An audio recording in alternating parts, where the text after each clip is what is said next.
Hello class, Mr. Guarino here. In this video I'm going to illustrate how to mix and match someone's head with another person's body.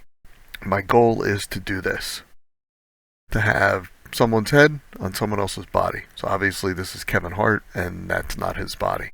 Now someone may look at this and say, oh duh, yeah, it's obviously been photoshopped. Yeah, of course, because we know that's not his body.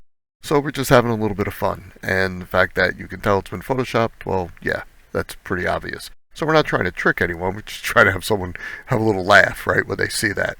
And so I started out with this picture and this picture, and then I went about and did my Photoshop work.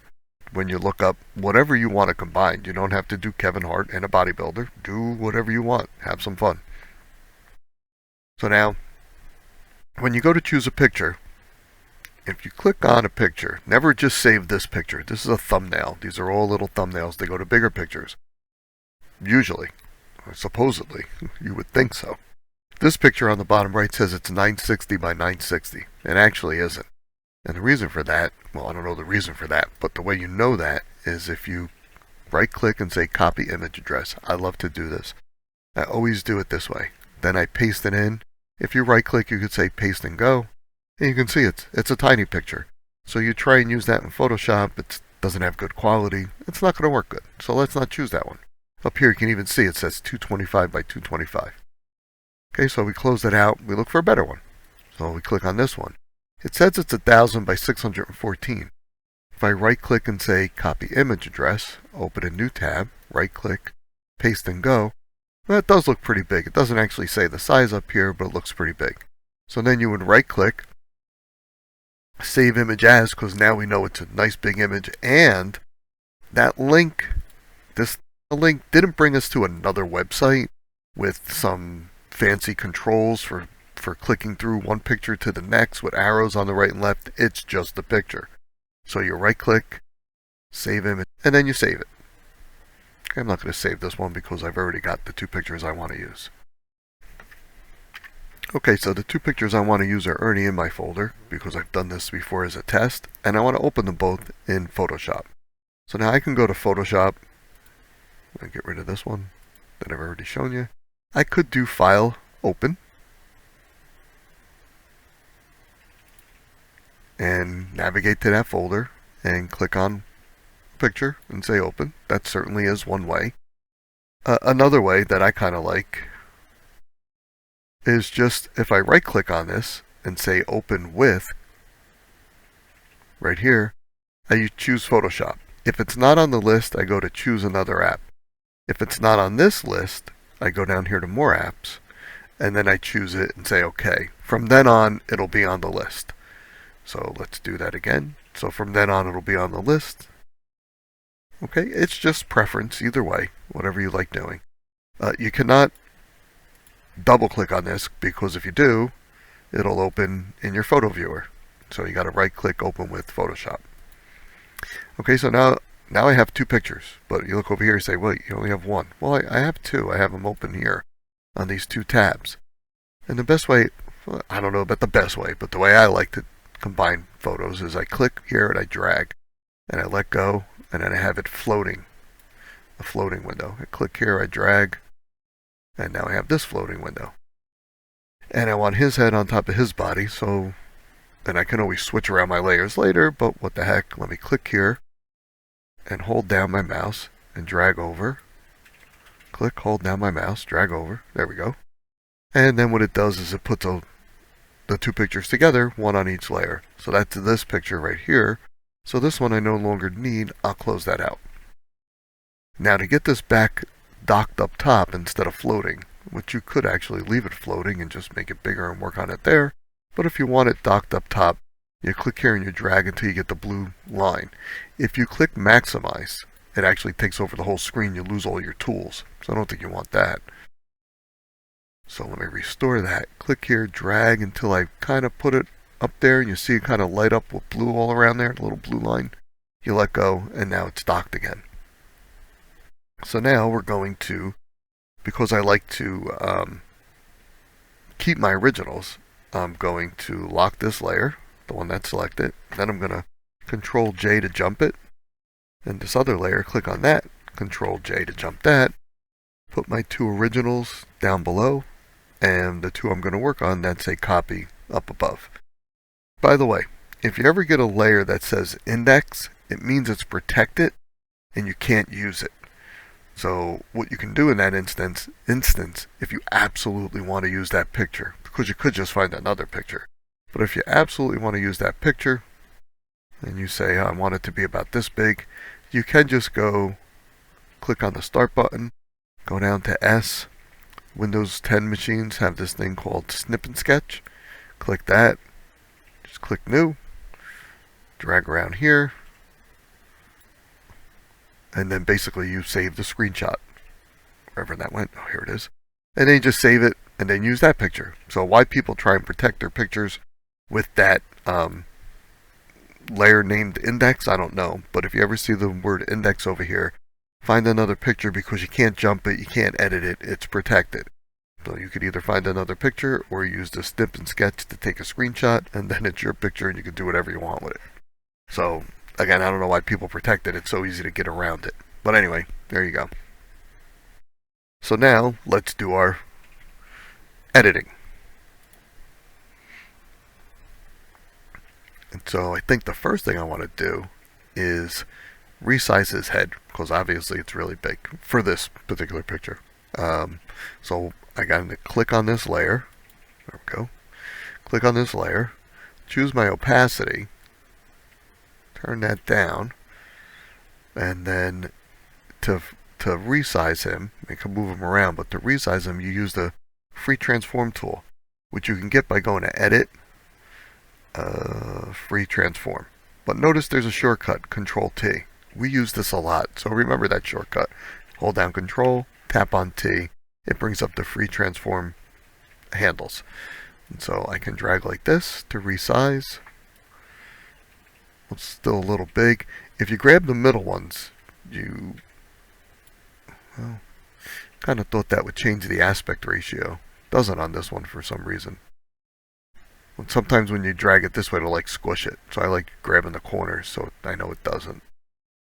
And then line up the eyes as best you can. It doesn't have to be perfect, because lining up the eyes on this one may not actually work so great. We may want to adjust it. And then before you can change the opacity, well, I guess you can change it. Right? And that, I don't know, doesn't look so good. So bring that back down. Like make that a little bigger. I don't know. Maybe even because this guy's head is a little twisted, right? So I mean, I think it'd be okay if it was straight, but we could also twist it a little. And then you click the check mark, and then it's there. And then put that back up. And I mean, I think it looks good. It's hard to tell with his shirt and everything here, but we can always make it bigger afterwards. So obviously we need to get rid of all this background stuff. So what I like to do, rather than start deleting this background stuff and seeing what's behind it, meaning the bodybuilder guy, what I like to do is create a new layer, drag it underneath that layer, and then fill it with some color that I don't see in here, like maybe a bright red. So if I click on my bucket tool, which it's got the little triangle underneath, so if it's not on bucket, if it's on gradient, you need to click and hold down. And you could then at that point let up the mouse button and go down to paint bucket tool, which is what I want. Or you can click on the mouse button, hold down, and when you highlight over, let go, and it chooses that. So two ways. Click, hold down, let go, and then click again to choose, or click, hold down, and keep it held down and hover over and let go to choose. Either way. Click on the black swatch, choose a bright red, say OK, and then making sure this layer is selected, you can click in here, it's going to color that. You won't even see it because it's covered by the other ones, right? Or it'll cover by this one. So if I click, you'll see the red there. It covers this layer, but it doesn't cover that layer. So now with that highlighted, or with that visible, the red, if I click here, I can really see what I want to get rid of much easier. So I'm going to go to zoom in with my plus, Control plus, press down the space bar so I get the hand, so I can drag down. And then I'm going to do my Photoshop work to get rid of this. Making sure I'm on this layer, the Kevin Hart's head layer. Go to my magic wand, which is already there, right? Magic wand. Click in here, and it did a pretty good job, but you can see it didn't stay right along his head so well. So you can change this tolerance. So let me deselect that. I got it pretty low at 5. Let me make it 25. If you go too high, it may actually get part of his head. Now that looks pretty good. But just to illustrate, let me put it on 85. And click here. See, because what it's doing is it's selecting all colors that are within a certain range of the color that I clicked on. So 85 is too high. I think that 25 was good. Hit enter. Don't forget to press Control D to deselect and click on here again. So that looks pretty good. Let's scroll down. I can roll the mouse wheel to move down. Yeah, that looks pretty good. So now I'm going to hit my delete key. And wherever I see red, that's where I've burned through. Notice it missed this over here. I don't really know why. But I'll just deselect. I can go to my polygonal lasso tool, or even my regular lasso tool. Just draw around here. And hit delete.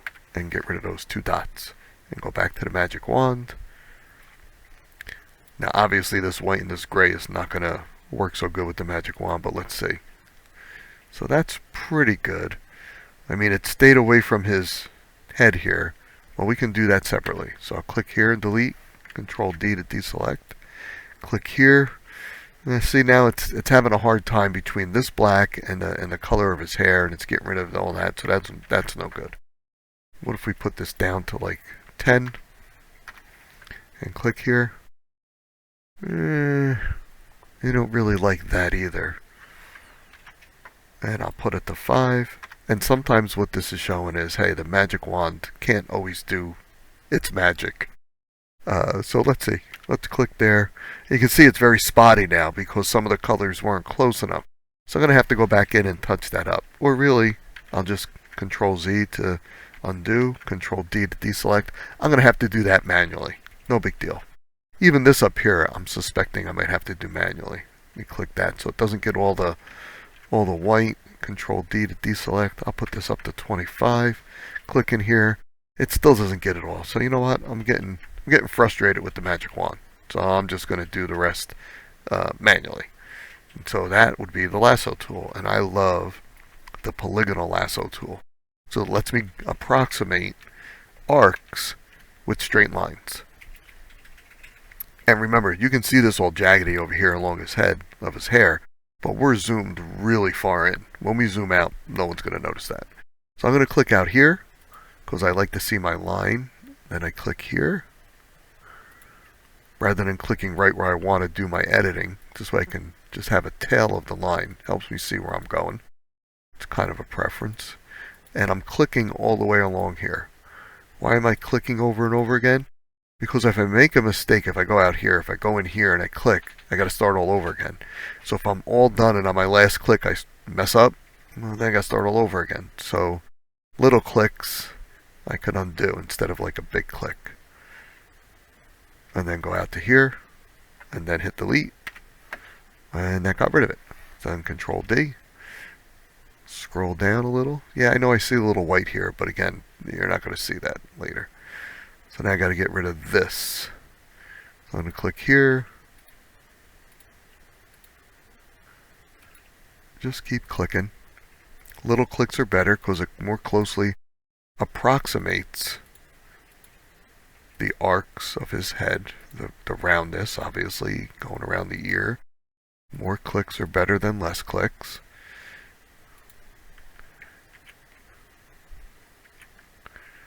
And I could keep going, or I can say, let me end here, because if I screw up, then I got to start all over again. So, lots of clicks, and also lots of pieces.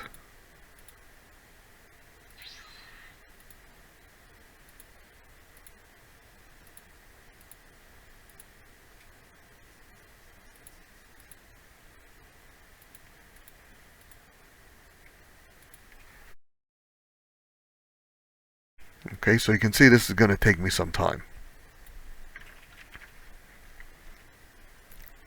But that's how you do it. So let me pause the video and finish up and then see what you think. Okay, what I decided to do is, I paused it, but let me go back. I just did this little thing right here, so rather than pause it, let me continue, but not be too careful. So I don't want you to watch my video for too long. So here we go. So this, I might have wanted to do this a little bit more carefully, but let's just see how it looks for now. So now I'm going to Control minus, and I'm going to turn off the red, and there we go. So I don't really like, so zoom it in with Control plus, space bar, drag. I don't really like this here. I think I want to go along his chin line and around his hair, but I mean, again, you get the point. I don't want to make the video too long. Let me zoom out, go back to my move tool, move this around a little bit more. I think maybe I'm going to make him a little bigger to cover more, especially those ears. Alright, that looks good. Click the checkbox. Okay, you do see that little white up here, so we can go in there and fix that up. We also got this text here, which I don't like, which is on this layer. So if I turn this off, if I come here and I delete it, will that work? Let's see. So I am on this layer. Well, it shows through to the next layer. If I turn that layer off, well, it shows through the bottom layer, which has the text on it. So obviously deleting that isn't any good, right? I'm undoing. There we go. Whew. Do I still have everything else I did? I think so. Okay. So turn off the red layer. Where's my text? Okay. Now I got it. I had to undo a bunch. Okay. So turn off the red layer, you see the text. So rather than going to this layer and deleting it, go to your brush tool. Choose black. Or actually, rather than choose black, just click here, and with the pen, with the eyedropper, click inside this black, because I guess it's totally black, but maybe it's not. Maybe it's a little lighter, maybe it's a shade. So I click there, it sets it to whatever it is. And you can see, actually, if you know about hexadecimal numbers, black is 000000. So this is just a little bit not the darkest black you could have. Okay, that would be 000000. You can see it pretty much looks the same, right? But if you ever want a color, you click here, it chooses it, and you can see the hexadecimal number of that color right here. So I want this black one, and I click OK. Control D to deselect that, and just paint over it, so you don't see it. In fact, these little white specks over here you can paint over too. Anything over here, something a little over there. Okay, and then go back and clean this up. Move it over. Resize it if you want. Twist it back maybe the other way a little. Clean up this stuff over here. You can move it over with your keyboard keys. Get it to the point you like. Clean it up a little more if you just moved it around and now you see more gray. Paint over that. Get rid of that white stuff laying up there. And there you have it. Clean it up some more and you got yourself a nice photo. Have fun. Thanks.